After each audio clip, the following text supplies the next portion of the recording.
kasimple, ayan. For today's video mga kasimple is pupunta tayo sa bahay nila ate ko. Kukuha tayo ng mangga. Nag-crave kasi ako ng mangga ngayon. Kaya tara, magbiyahe tayo gamit ang ating mga paa papunta sa bahay nila ate ko. Para kumuha, mamingwit, at kumain na mangga. Ang manggang yan ay anak ng anak. Parang yung kapitbahay mo.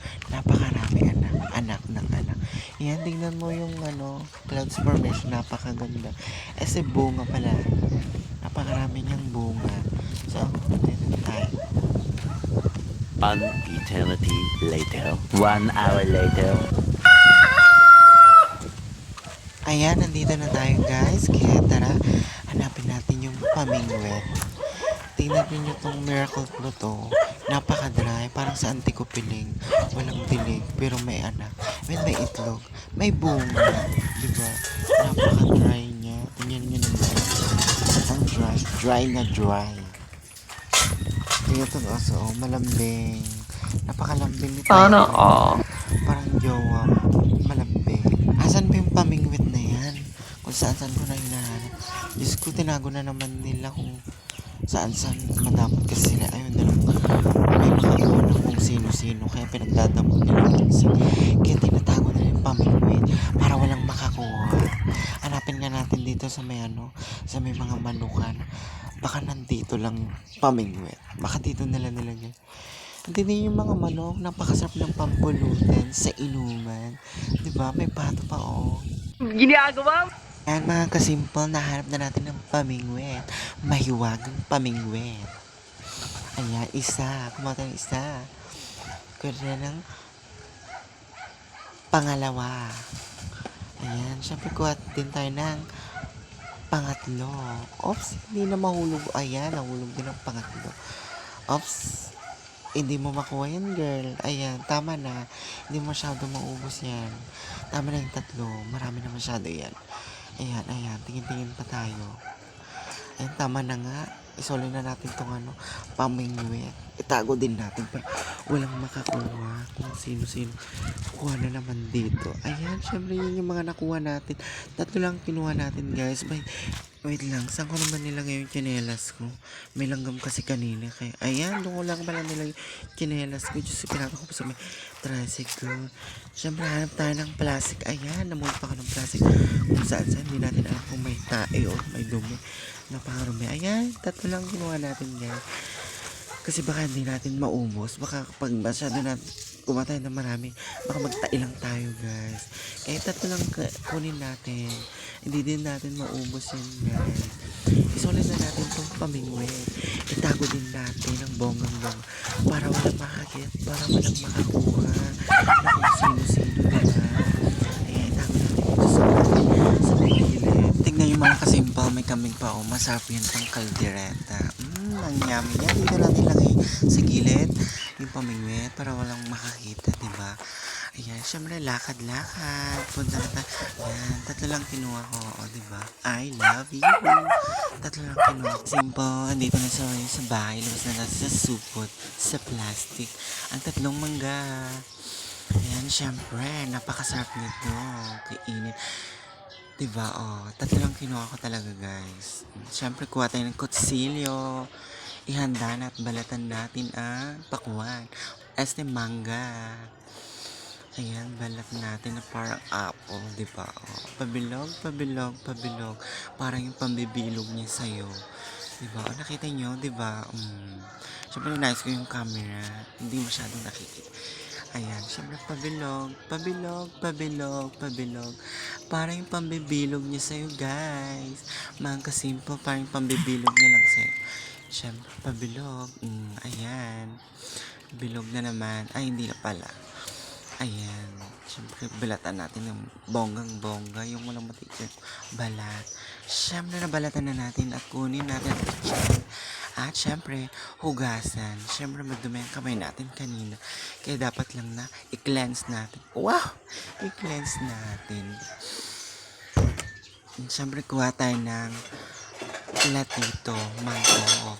para sa ating paglagyan ng ating sausawan. Dalawang kinuha ko siya paglagyan ng asin na may sili at saka bugoong na may sili. Ay, syempre, naayos ko na naman yung camera. Ay, para nakikita natin yung pagkukuhaan natin ng bugoong at asin. Yung asin namin na maalat. Maalat naman talagang asin. Diba? Ayan. Ay, kunin natin ang asin at mahiwagang bugoong. Ayan, diba? Syempre. Ayan, nice pa natin syempre. Oh. Kumuha na tayo ng bugoong. Syempre, namoy muna natin. Napakabango. Parang amoy lang ng gawang. Fresh. Yan, kundi lang ang ilagay natin, guys. Pansawsaw lang naman. Tayo lang naman nagsasawsaw dyan. Wala ibang sasawsaw, kundi tayo lang, di ba? Di ba? Napakasarap. Bugoong. Bugoong Pangasinan. Syempre ang asin. Asin from Pangasinan. Maalat-alat ka. Ayan, syempre kunti lang din guys kasi tayo lang din naman ang sasawsaw dyan. Wala nang ibang sasawsaw dyan. Kundi tayo lang guys, diba? Diba? Asin, bugoong. Ang mahiwagang asin at bugong. Syempre isuli na natin at asin at bugoong. At syempre kuha tayo ng kutsara para kuha tayo ng artem na sili. Syempre kuha tayo ng ayan, suka. Ilagay natin sa may bugong. Ayan, 2 kutsarang suka para sa bugong. Kasi masyadong dry ang bugong natin. Parang sa auntie nyo piling. Dry. Walang delayed. Ayan, syempre, diba? Napakasarap niyan, guys. Item. O, tignan nyo, diba, guys? O, bugong na may sili. Syempre, i-ano natin yung sili para maanghang. Mas maanghang pa sa akin. Tikman natin. Ang sarap. Ang sarap. Napakasarap. Siyempre ang asin. Siyempre hindi natin yung sili para maanghang yung asin. Para kasing anghang natin. Tikman din natin ang sili kung maanghang na. Ang sarap. Diba? Siyempre hiwain na natin ang mangga. At saka natin isawsaw sa may sawsawang bugoong at asin. Ayan, syempre 3 slice ang ginawa ko. Sausaw natin first, syempre sa may bugoong. Ayan, sayaw-sayaw pa tayo, o diba? Sayaw-sayaw. Ginagawa? Manatay, kagatin na. Ang sarap, diba? Syempre isang kagat pa ulit, sausaw pa ulit. Ayan, kumain ka ulit. Kain. Ayan, syempre kumuha tayo ng laman ng bugoong. Isda niya, ang sarap. Syempre, sayaw-sayaw-sayaw. Diba? Ang sarap. Siyempre, next ang ating asin. Ayan, flex natin ang asin. Manghang yun, guys. Asin na sausaw. Siyempre, sausaw din natin. Tikman natin ang asin. Anong lasa? Ang sarap, diba? Isang sausaw pa, isang kagat pa. Diba? Tikman natin. Ayan, ang sarap talaga niyan. Siyempre, sayaw-sayaw-sayaw na naman. Diba? Nasarapan tayo ng bonggang-bongga. Pero ang sarap nito para sa mga naglilihi, na hindi naman naglilihi, na hindi naman nabubuntis, na wala namang pinagbubuntis, di ba? Ayan, syempre, hindi ako nakontenta. Sinawsaw ko na, kinagat-kagat ko na ng ganyan. O, di ba? Ang sarap. Syempre, isa pang sausaw sa pangkagat. Di ba? Ang sarap. O, di ba? Ang sarap. Pero isa na namang kagat. Ayan, ang sarap. Di ba? Napakasarap niyan, guys. Para sa mga umiinom. Pampulutan na din, guys. Di ba? Ang sarap. Ang kasimple ang pang grand finale na tikiman. Parang yung pagpapatikim nila sa'yo, pagpapatikim nila sa kanila, pagpapatikim nila sa inyo. Di ba? Pang grand final. Nag-iwa ko ng 3 slice. Di ba? Siyempre, sausaw naman yun. Pang malakas. Bugoong na maalat-alat ka. Siyempre, tingnan natin. Siyempre, napaka-asim. Parang yung kaklase mo, paksiw, napaka-asim. Or pang sinigang, pansawag sa sinigang, di ba? Para masarap yung lasa. Maasim-asim, napaka-asim. Huwag mong subukan. Masisira ang buhay mo. Siyempre, pang grand finale na to ng tikiman. Tikiman nyo. Tikman natin. O, diba? Anong ginagawa mo? Ay, napakasarap talaga nito.